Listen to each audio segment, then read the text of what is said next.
क्या कभी किसी कहानी ने एक पूरे शहर को डरा कर रखा है? आज हम एक ऐसे ही खौफ की तह तक जा रहे हैं। ये 1990 के दशक के नवी मुंबई की एक ऐसी खौफनाक दास्तान है जिसने पूरे इलाके की रातों की नींद उड़ा दी थी। कहानी के केंद्र में है किशन, एक नौजवान जो गांव से शहर सिर्फ एक अच्छी नौकरी की तलाश में आया था, लेकिन उसे बिल्कुल अंदाजा नहीं था कि उसका सामना किसी ऐसी चीज से होने वाला है जो इंसानी समझ के बिल्कुल परे है। हमारी आज की इस चर्चा का विषय है तीन सिर वाली चुड़ैल, एक ऐसा रहस्य जिसे सुनकर आज भी रोंगटे खड़े हो जाते हैं। अब सोचने वाली बात यह है कि आखिर शाम ढलते ही लोग अपने ही घरों में क्यों छिप जाते थे। आज का जगमगाता नवी मुंबई 90 के दशक में बिल्कुल अलग था। जैसे ही सूरज ढलता, गलियों में एक ऐसा भयानक सन्नाटा छा जाता था जो सुकून नहीं बल्कि दहशत लेकर आता था। लोग अंदर से कुंडी लगाकर बैठ जाते थे। आखिर किस बात का खौफ था जो उन्हें अपनी ही चारदीवारी में कैद रहने पर मजबूर कर देता था। इसे समझने के लिए उस वक्त के मुंबई और नवी मुंबई के फर्क को देखना होगा। एक तरफ मुंबई का मुख्य शहर था, हलचल से भरा, जहां नौकरी के ढेरों अफसर थे। किशन रोजाना 2 घंटे का सफर तय करके वहीं जाता था। लेकिन दूसरी तरफ था उसका ठिकाना, नवी मुंबई। उस समय यह इलाका काफी पहाड़ी, कटाकटा सा और बहुत कम आबादी वाला था। सुबह की उम्मीदों और रात के उस डरावने सुनसान माहौल के बीच का यह जबरदस्त कॉन्ट्रास्ट ही इस पूरी कहानी की असली नींव रखता है। जब किशन ने इस वीरानेपन की वजह अपने मामा से पूछी, जिनके साथ वो रहता था, तो उसे इस लोकल किंवदंती का पता चला। उसके मामा एक बड़े अफसर के ड्राइवर थे और ड्यूटी की वजह से अक्सर बाहर रहते थे। उन्होंने ही 3 मुंडी वाली चुड़ैल का जिक्र किया। ये कोई आम भूत प्रेत का किस्सा नहीं था। ये एक ऐसा खौफ था, एक ऐसी 3 सिर वाली डायन का मिथक जो अंधेरी सड़कों पर शिकार करती थी। और सच कहूं तो इसी डर ने पूरे इलाके को शाम के बाद एक भूतहा शहर में तब्दील कर दिया था। सबसे दिलचस्प और डरावनी बात यह है कि लोगों के मुताबिक उसके शिकार करने का एक पूरा व्यवस्थित तरीका था। वो यूं ही अचानक हमला नहीं करती थी। वो रात के अंधेरे में निकलती और शिकार के गहरी नींद में जाने का इंतजार करती। फिर वो उन्हें सम्मोहित करके अपने वश में कर लेती और उनके शरीर से उनकी जीवन ऊर्जा यानी लाइफ फोर्स खींच लेती। अंत में वो उन्हें बेहोशी की हालत में छोड़कर गायब हो जाती, बिल्कुल एक परजीवी की तरह जो इंसान को अंदर से खोखला कर दे। अफवाहें तो यहां तक थीं कि वो डायन लोगों की ऊर्जा चूसकर खुद को अमर बना रही है। बच्चों से लेकर बुजुर्गों तक हर कोई इस दहशत में जी रहा था। और हैरानी की बात देखिए, ये डर इतना असली था कि उस वक्त के स्थानीय अखबारों में भी इसकी खबरें छपने लगी थीं। लोग सुबह सुबह अपने ही घर के बाहर बेहोश मिल रहे थे और होश में आने पर 3 मुंडी वाली चुड़ैल को देखने का दावा कर रहे थे। खैर, किशन ने इन सब बातों को महज एक कहानी माना और इस पर बिल्कुल यकीन नहीं किया। लेकिन फिर आता है वो टर्निंग पॉइंट। किशन को आखिरकार नौकरी मिल जाती है, पर इसकी कीमत उसे बहुत भारी चुकानी पड़ती है।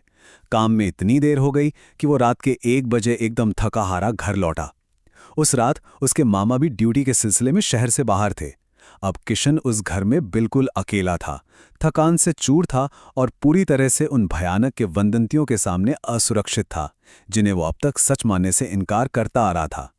अब जरा उस रात के घटनाक्रम को देखिए। रात का 1 बज रहा है। किशन बिस्तर पर गिरते ही गहरी नींद में सो जाता है। लेकिन कुछ ही देर बाद डोरबेल बजती है। इतनी रात गए कौन होगा? वो दरवाजा खोलता है तो सामने मामा खड़े थे। पर कुछ तो बहुत अजीब था। वो बस खामोशी से उससे घूर रहे थे। किशन उन्हें अंदर बुलाता है और रात के करीब 2 बजे उनके लिए पानी लेने किचन की तरफ जाता है। यहां से जो होता है वो किसी के भी होश उड़ाने के लिए काफी है। किचन में सब कुछ एकदम शांत था, लेकिन जैसे ही किशन पानी का ग्लास लेकर मुड़ता है, वो खामोशी एक झटके में टूट जाती है। जहां उसके मामा खड़े थे, ठीक उसके सामने एक आईना लगा था। किशन की नजर जैसे ही उस आईने पर पड़ी, उसके हाथ से ग्लास छूटकर जमीन पर चकनाचूर हो गया। आईने ने वो खौफनाक सच्चाई दिखा दी थी जो साधारण आंखों से छिपी हुई थी। जाहिर है, किशन को लगा था कि आईने में उसे अपने मामा की परछाई दिखेगी जो उसके पीछे खड़े थे, लेकिन हकीकत रूह कपा देने वाली थी। आईने में मामा की जगह वो भयानक 3 सिर वाली चुड़ैल खड़ी थी। वो मिथक, वो अफवाह जिसे वो सिर्फ एक बेवकूफ़ी भरी कहानी समझ रहा था, वो अब साक्षात उसके अपने घर में उसके ठीक पीछे खड़ी थी। ये देखते ही किशन की रूह कांप गई। वो तुरंत भागकर बेडरूम में घुसा और खुद को अंदर से लॉक कर लिया। कुछ सेकंड्स तक तो एकदम सन्नाटा रहा, पर फिर उस सन्नाटे को चीरते हुए दरवाजे पर बेहद हिंसक तरीके से ढम ढम शुरू हो गई। कोई पूरी ताकत से उसके बेडरूम का दरवाजा पीट रहा था। पसीने से लथपथ किशन डर के मारे कांप रहा था और उसने ठान लिया था कि चाहे जो हो जाए वो दरवाजा नहीं खोलेगा। काफी देर तक वो भयानक आवाज गूंजती रही और फिर अचानक वो भारी धमक एकदम से बंद हो गई। पूरा घर शांत। किशन ने बहुत हिम्मत जुटाई और धीरे से दरवाजा खोला। सामने कोई नहीं था, घर बिल्कुल खाली था। लेकिन तभी एक ऐसी आवाज आई जिसने उसका खून जमा दिया। किसी लड़की के हंसने की आवाज, एक ऐसी हंसी जो उस खाली घर में गूंज रही थी, पर आसपास कोई नहीं था। वो डरते डरते पीछे मुड़ा और वो वहीं थी, 3 मुंडी वाली चुड़ैल ठीक उसके सामने खड़ी थी। वो किशन को देखकर बहुत जोर जोर से और खौफनाक तरीके से हंस रही थी। किशन ने वहां से भागने की पूरी कोशिश की, लेकिन तब तक बहुत देर हो चुकी थी। वो उस भयानक इकाई के चंगुल में पूरी तरह फंस चुका था। अब बचने का कोई रास्ता नहीं था।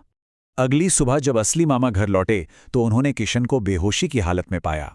ये नज़ारा उन स्थानीय अफवाहों से एकदम सटीक मेल खाता था। उसका पूरा शरीर नीला पड़ चुका था। वो गहरे मानसिक सदमे में था और उसे ऐसा महसूस हो रहा था जैसे किसी ने उसकी पूरी जीवन ऊर्जा, उसकी सारी जान ही चूस ली हो। किंवदंती के जो नियम थे, ये घटना बिल्कुल उसी का एक जीता जागता खौफनाक सबूत थी। इस रात का असर इतना गहरा हुआ कि किशन पूरी तरह टूट चुका था। उसे पक्का यकीन हो गया था कि चुड़ैल ने उसकी आधी जान ले ली है। जिस शहर में वो अपने सपनों को पूरा करने आया था, जिसके लिए वो रोज इतना लंबा सफर तय करता था, उसने वो सब कुछ छोड़ दिया। वो हमेशा हमेशा के लिए नवी मुंबई छोड़कर अपने गांव लौट गया। उसके लिए ये अब कोई कहानी नहीं थी, बल्कि एक ऐसा खौफनाक सच था जिसने उसकी पूरी जिंदगी बदल कर रख दी। आज समय बदल चुका है।